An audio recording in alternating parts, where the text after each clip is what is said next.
Vamos abrir a palavra do Senhor em Miqueias, capítulo de número 7. Último texto, a última mensagem esse ano, no profeta Miqueias. Que Deus, no seu santo e bendito propósito, nos deu outras oportunidades de meditarmos neste profeta. Entendemos da importância dele e da particular importância da mensagem dele para o nosso tempo. Profeta Miqueias, capítulo 7, dos versos 14 a 20.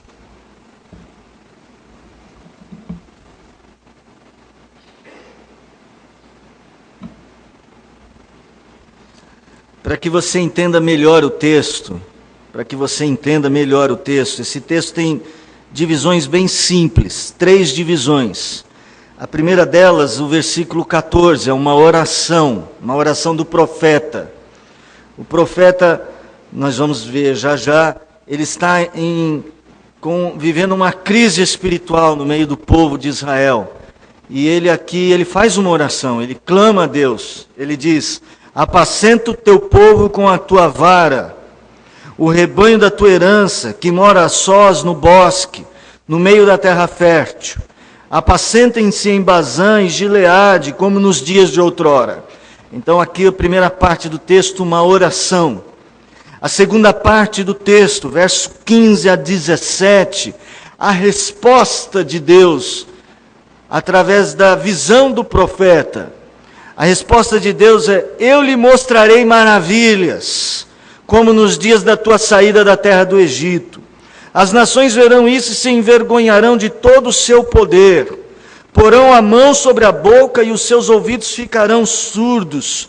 Lamberão o pó como serpentes, como répteis da terra, tremendo. Sairão dos seus esconderijos e, tremendo, virão ao Senhor nosso Deus e terão medo de ti. Então a resposta de Deus ao clamor do profeta. Então entenderam a diferença, Uma oração e sua resposta. E agora, diante da resposta de Deus, a visão do profeta, que você, se lê o livro todo, você vai ver assim, que mudança houve na consciência do profeta. Aí o profeta, diante da resposta de Deus, ele diz assim: quem, ó Deus, é semelhante a ti, que perdoas a iniquidade e te esqueces da transgressão do restante da tua herança? O Senhor não retém a sua ira para sempre, porque tem prazer na misericórdia. Tornará a ter compaixão de nós, pisará aos pés as nossas iniquidades e lançará todos os nossos pecados nas profundezas do mar. Mostrarás a Jacó a fidelidade e a Abraão a misericórdia, as quais jurastes a nossos pais desde os dias antigos. 3 divisões claras assim no texto. Meus irmãos, mas esse texto não veio sozinho na profecia. Essa era uma profecia em que este homem olhou ao seu redor e o que ele viu foi as pessoas vivendo longe de Deus. Por muito pouco, as pessoas se iravam, por muito pouco se rebelavam, por muito pouco se revoltavam e por muito pouco deixavam a Deus. Viviam para si mesmos, a começar na grande liderança dos reis, nos juízes da terra, nos sacerdotes. Só para vocês terem uma ideia, o capítulo 7 começa assim, verso 1: ai de mim, porque estou como quando são colhidas as frutas no verão, como os rabiscos da vindima, não há cacho de uvas para chupar, nem figos temporãos, que a minha alma deseja. Pereceu da terra o piedoso, não há entre os homens um que seja reto, todos espreitam para derramarem sangue, cada um caça o seu irmão com rede. Deus deseja receber do seu povo bons frutos. Deus deseja receber da nossa vida bons frutos. Era assim que o profeta entendia. E o profeta fala: mas quando a gente vê, o que a gente nota? Que não há frutos. São vidas secas, árvores vazias, não tem gente piedosa. Não tem famílias que se rendam a Deus. Não há quem busque a Deus. Versículo 13, que antecede o nosso texto, diz assim: é por causa destas coisas, por causa de termos abandonado a Deus, que Deus vai reagir. Deus não deixará isso assim. Todavia a terra será posta em desolação, por causa dos seus moradores, por causa do fruto das suas obras. Não há frutos, não há cachos de uva que agradem a Deus. E por causa então destas obras, Deus não deixará assim as coisas. Haverá desolação. Este homem está diante de uma realidade dura. Ele está se lembrando certamente de Deuteronômio 28. Quando Deus disse assim, que se nós obedecermos, fizermos tudo quanto está escrito no livro da lei, seremos abençoados. Mas se formos negligentes, rebeldes, seremos amaldiçoados. Então o profeta fala: que futuro há para um povo tão pecador? Que futuro há para uma nação que tem esquecido o Senhor? Que futuro há para a nossa vida, quando vivemos dias vazios na presença de Deus? O que podemos esperar, se deixamos curtir no nosso coração o desamor, se deixamos no nosso coração crescer a mágoa, se deixamos no nosso coração crescer o vazio de Deus, andando longe de Deus? Deus não se engana com aparências, irmãos. Não se pode enganar a Deus. Não podemos ter nenhum tipo de esperança enquanto estivermos andando longe de Deus. Podemos ter grandes estratégias para a nossa família. Podemos estar pensando no futuro dos nossos filhos. Mas se esse futuro não inclui Deus, não há esperança. É assim que o profeta entende o seu povo. O povo pode ir aos cultos como eles iam, mas ofereciam ofertas vazias. E o profeta entende: não há esperança para este povo. Mas este homem de Deus, ele não quer deixar a sua alma se prostrar diante do pessimismo. Apesar de não haver frutos, apesar de não haver gado no curral, apesar de parecer que Deus não está mais se manifestando no meio do seu povo, este homem de Deus só vê uma esperança, e essa esperança é o Senhor. Apesar de haver frieza no casamento, fraqueza espiritual na família, às vezes injustiça na própria igreja, este homem não deixa o seu coração morrer, se prostrar no pessimismo. Ele tem a esperança dele em Deus. E ele busca então os sinais do amor de Deus. Como era comum dos profetas nesta época, como Jeremias: quero trazer à memória algo que me dê esperança. Às vezes, irmãos, nós perdemos o foco da vida, e é por isso que a nossa vida se tornou tão vazia de Deus. Mas esta noite, junto com este profeta de Deus, eu e você podemos ter a nossa renovação de esperança no amor de Deus. Na nossa família, no nosso casamento, nas nossas relações com as pessoas e em particular com os irmãos na fé. Meus amados irmãos, qual o sinal do amor de Deus que eu posso ver? O primeiro sinal é um sinal que nós podemos entendê-lo a partir do verso de número 14. É uma percepção nova da importância do povo de Deus. Eu e você precisamos disso. Uma percepção nova da importância da igreja. Era aquele povo, segundo o verso de número 13, era por causa daquele povo que estas coisas deveriam acontecer, porque Deus estava irado por o seu povo ter deixado o amor dele em primeiro lugar. Ter abandonado o seu primeiro amor. Mas este profeta entende que este povo precisa ser restaurado. Ele tem uma percepção clara da importância deste povo.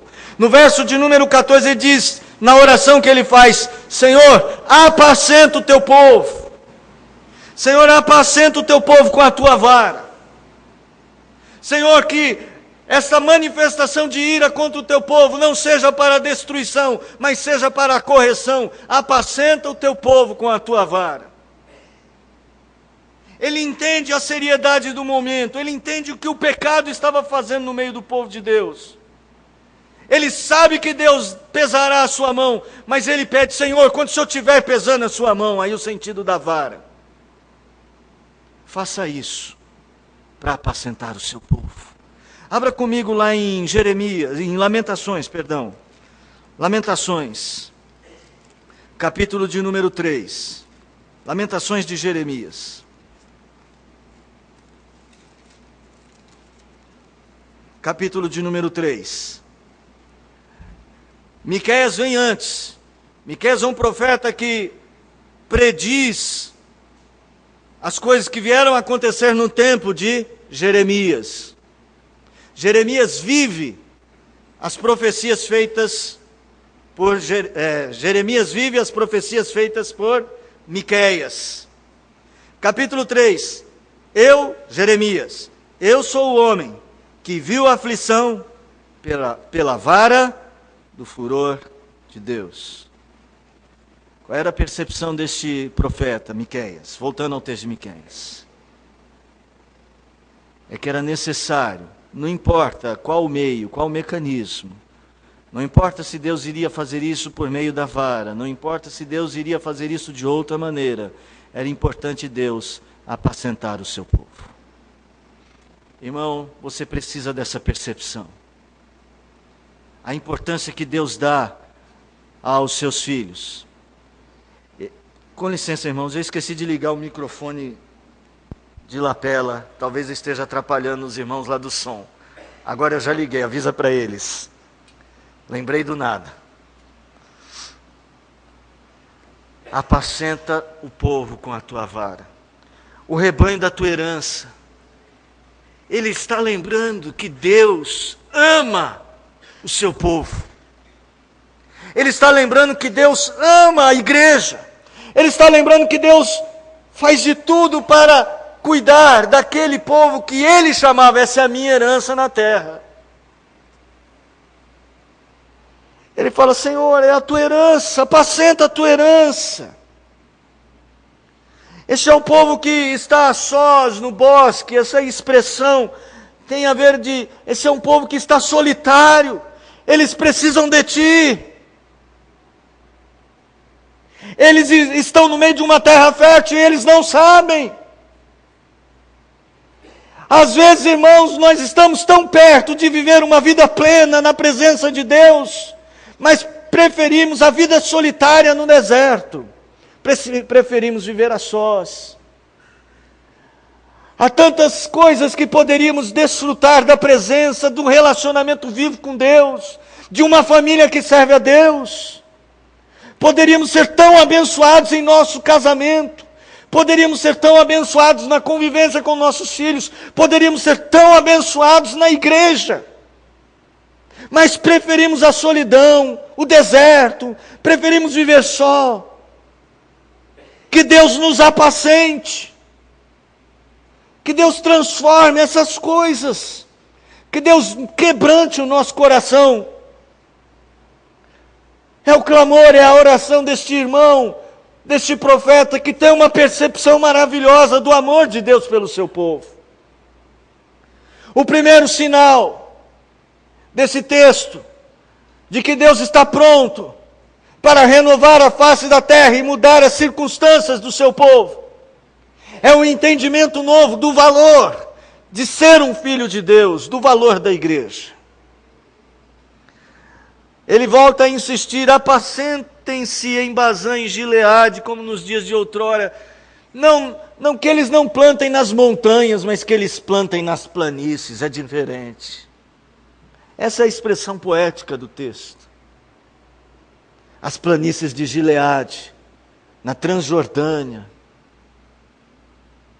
aqueles lugares férteis onde as plantações eram grandiosas, tão diferente dos rochedos da Palestina, tão diferente dos lugares difíceis de se arar, de se plantar.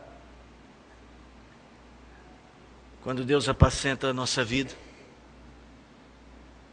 mesmo que seja pela vara do seu furor, se Ele estiver apacentando você, faça como o profeta, que seja para me levar a pastos verdejantes. Porque o Senhor é o nosso pastor e nada nos faltará. Ele nos leva às águas verdejantes, às águas de refrigério e aos pastos verdejantes. A percepção de que Deus está cuidando da sua igreja, da importância de ser um filho de Deus. Nós precisamos disso no dia a dia. Segundo aspecto, segundo sinal, olhando a resposta de Deus, olhando para o modo como Deus se volta ao seu povo para lhes falar dos problemas que estavam vivendo. Deus estava levantando povos inimigos contra eles. Deus estava levantando a situação da perseguição, do exílio. Eles estavam inferiorizados, e principalmente os perseguidos, porque eram perseguidos até pelos seus líderes, como nós lemos no começo do capítulo 7, no capítulo 6, no capítulo 2. Qual o outro sinal? É um sinal de esperança. Uma certeza que a gente só pode ter porque ela é vinda de Deus. A resposta dada ao profeta não vem de ninguém. A resposta dada ao profeta não é uma avaliação pessoal da situação e das suas possibilidades. A resposta dada ao profeta não foi colhida numa convenção de pastores. O que vocês acham? O que vai acontecer? A resposta dada ao profeta é na primeira pessoa. É Deus falando: eu lhe mostrarei maravilhas. Sabe, irmãos, quando nós nos voltamos para Deus, quando nós nos quebrantamos, quando nós nos quebrantamos e voltamos para a experiência da presença, da contínua, do desfrutar da presença de Deus, nós estamos prontos para ver a obra maravilhosa que o Senhor já está fazendo na nossa vida. Não importa o que aconteça. É na primeira pessoa que o Senhor responde: eu lhes mostrarei. Sabe, nós precisamos ter mais percepção da primeira pessoa de Deus, ou no sentido de dizer, perceber Deus falando diretamente conosco. Deus tratando exclusivamente conosco. Deus falando diretamente para o nosso coração. Deus propondo coisas para mim e para você, e Ele diz assim: eu, o Senhor, o disse. Eu lhes mostrarei maravilhas. E Ele faz aqui uma referência antiga.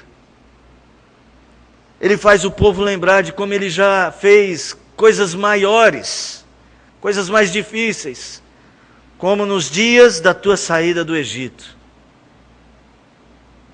Lembra que Jeremias, no meio da aflição, o que ele dizia? Eu quero trazer à memória como é importante nós reconhecermos que Deus foi fiel o tempo todo. E nesse reconhecimento, ganhar esperança. Quero trazer à memória o que me pode dar esperança. Nós precisamos de confiar na palavra do Senhor. O profeta confiava, então ele fez uma oração.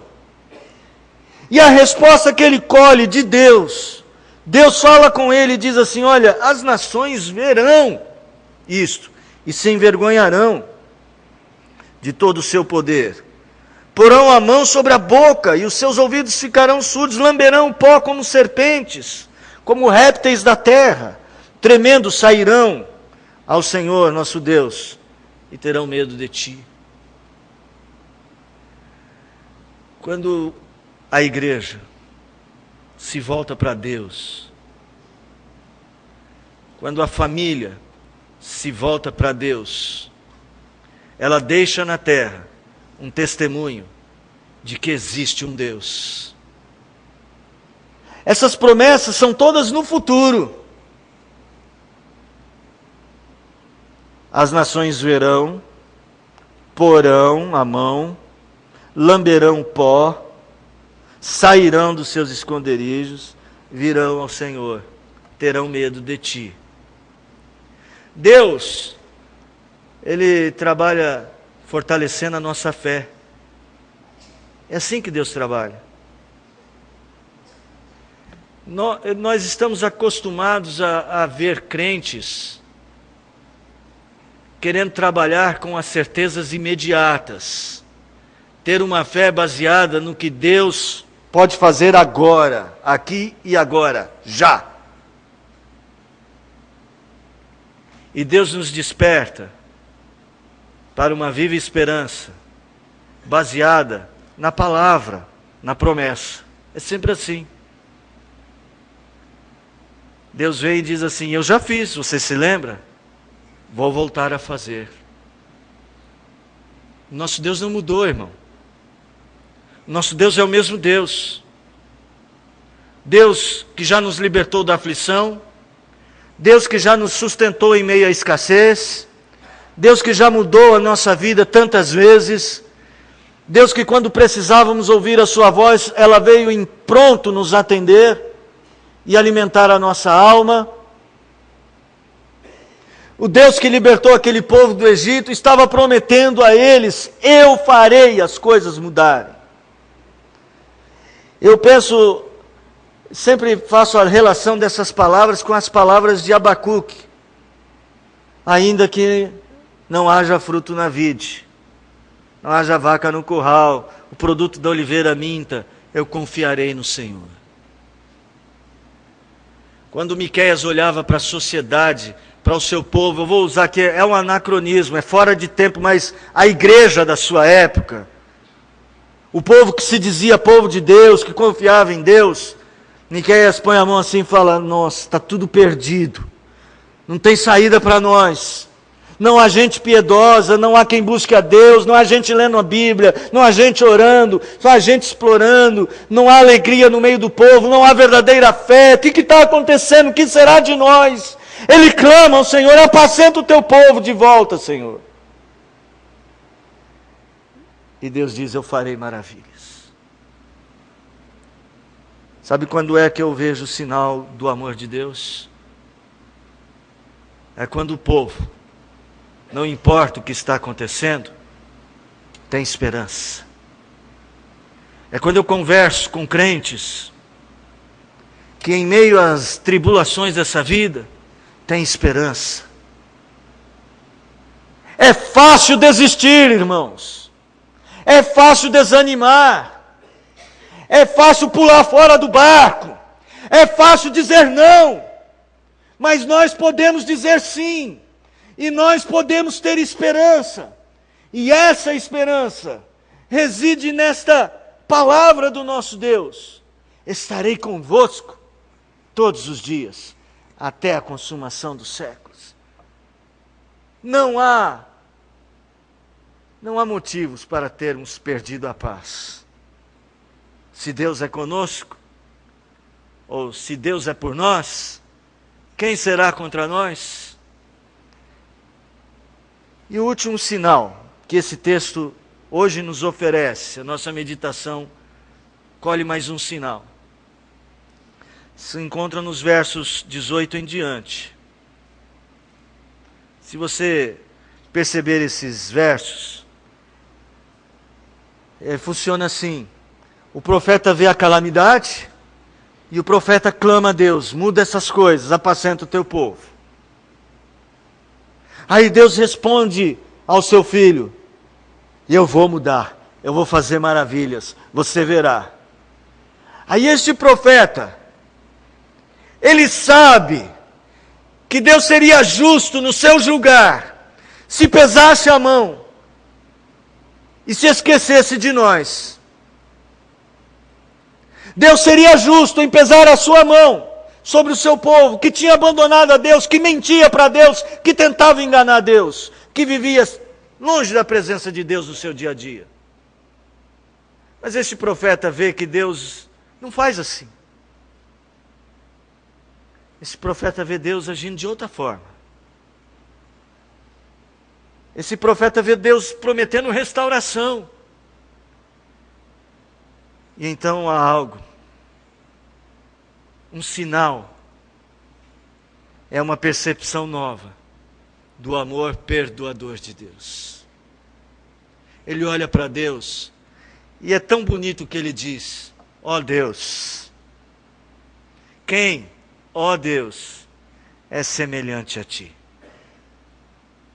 Quem pode, Senhor, ser como o Senhor? Quem pode fazer as coisas como o Senhor faz? E ele vai direto ao ponto: o Senhor perdoa a iniquidade. O Senhor esquece a transgressão. O profeta parece achar isso aparentemente um absurdo. Do ponto de vista humano, não seria assim. Aqui se fez, aqui se paga, diriam os homens. Mas quem, ó Deus, é semelhante a ti? Quem é como o nosso Deus? Que apesar de sermos tão rebeldes, é capaz de perdoar. Essa visão renovada, essa percepção nova do amor perdoador de Deus, ela é tão intensa na percepção do profeta, que ele lá no verso de número 19 diz assim, que ele pisará aos pés as nossas iniquidades e lançará todos os nossos pecados nas profundezas do mar. Já viu briga de marido e mulher? Já deve ter visto e já deve ter vivido algumas. Uma coisa muito comum é: você lembra aquele dia que você fez isso? Mas olha, eu fiz isso, mas lembra? Deus não faz assim? Deus não faz assim. O profeta, ele está quebrantado diante dessa percepção do amor de Deus. Às vezes, nós seres humanos temos mais dificuldade de perdoar, tendo sido infinitamente menos ofendidos, que Deus, que foi ofendido pelos nossos pecados. Às vezes nós fechamos muito mais o nosso coração à experiência desagradável de pecado de um irmão contra nós, e fechamos o nosso coração muito mais, tendo sofrido tão pouco, quando comparados com Deus, que é infinitamente santo, e infinitamente também perdoador e amoroso. O profeta está quebrantado diante de tanto amor de Deus para com a vida da sua igreja, do seu povo. O profeta chega a dizer o seguinte, verso 18: eu entendi, o Senhor não retém para sempre a sua ira. Louvado seja Deus por isso, irmão. Louvado seja Deus, porque Ele não retém para sempre a sua ira. Faça um inventário da sua vida. Faça assim, rápido. Você mesmo, diante de Deus. Não precisa dizer para ninguém. Faz um inventário. E lembra de algumas vezes que você fez o que não deveria fazer, ou não fez o que deveria fazer para Deus? Ou as palavras que saíram da sua boca em relação às coisas de Deus? Ou os sentimentos que você nutriu? Faça um inventário rápido.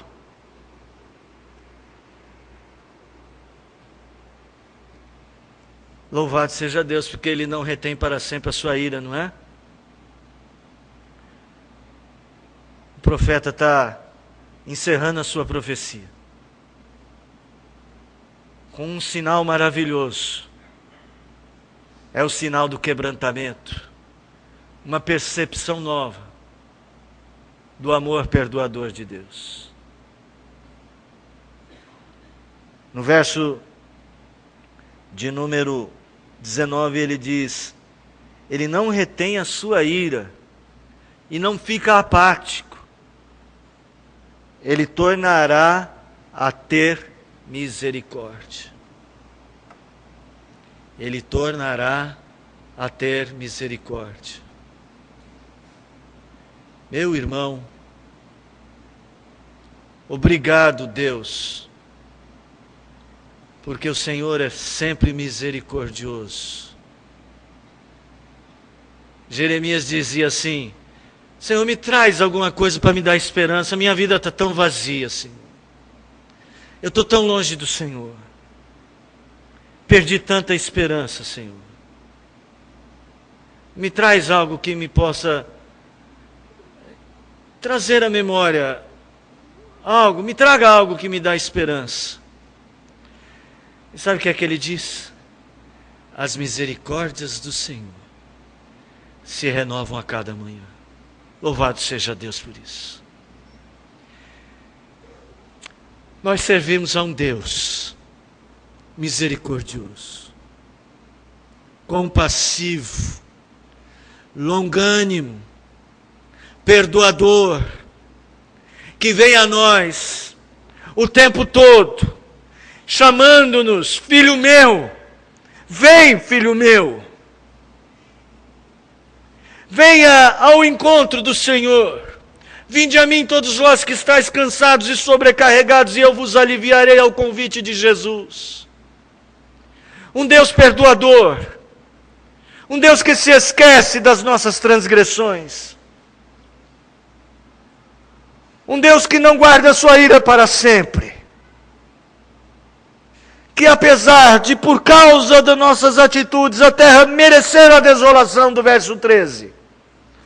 No verso de número 20 diz: o Senhor mostrará a Jacó a tua fidelidade, a Abraão a misericórdia. O Senhor jurou isso aos nossos pais, desde os dias mais antigos. Um Deus que não muda. Vivemos sim uma geração distante de Deus. Vivemos de um tipo de cristianismo, irmãos, enfraquecido. Sejamos sinceros no dizer isso. Às vezes nossos púlpitos são vazios da palavra do Senhor. Às vezes as nossas casas são vazias da palavra do Senhor. Às vezes a nossa vida é vazia da palavra do Senhor.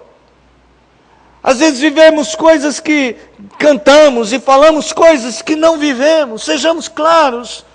Vivemos uma geração tão corrompida quanto os dias de Miqueias. Mas há esperança. E ela não está em nós. A esperança não está em nós. Não está em sermos as pessoas melhores, mais sábias, mais santas. A esperança está em Deus. Eu farei maravilhas. A esperança está em Deus, porque Ele perdoa o seu povo e o restaura, porque Ele é fiel. Bendito seja o Senhor. Oh, meus irmãos, eu queria ler para vocês, e eu não sei o que você acha disto. O Natal é justamente esse tempo, porque Deus mandou o seu Filho ao mundo para cumprir essas promessas de restauração. Foi Jesus Cristo que pisou aos pés os nossos inimigos e feriu a cabeça de Satanás. Lamber o pó, você entende? É uma expressão que se refere escatologicamente ao próprio inimigo de nossas almas. Jesus Cristo é o sinal maior do amor de Deus. E viver esta época do Natal é relembrar todas essas promessas, todos esses sinais, é relembrar que Deus é perdoador, é relembrar que Ele realmente faz maravilhas, é relembrar que é nele que devemos depositar a nossa esperança.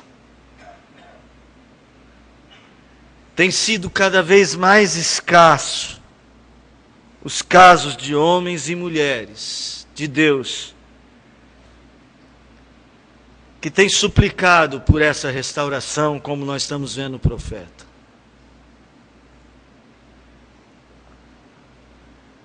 Tem sido escasso homens e mulheres de Deus cheios de esperança na transformação da própria igreja.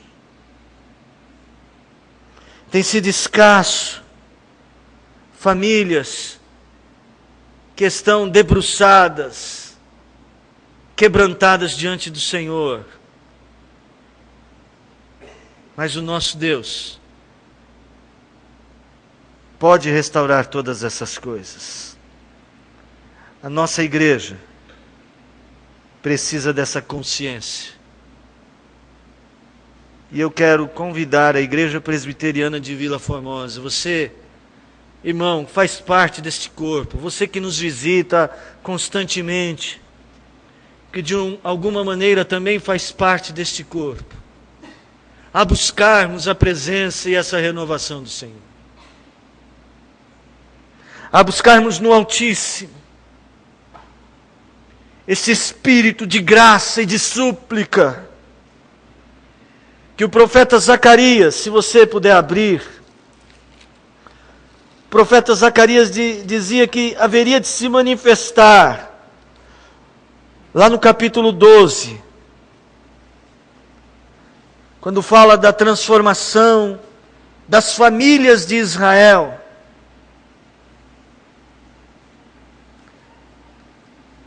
Capítulo 12 de Zacarias, verso 10, diz: sobre a casa de Davi e sobre os habitantes de Jerusalém derramarei o espírito de graça e de súplicas.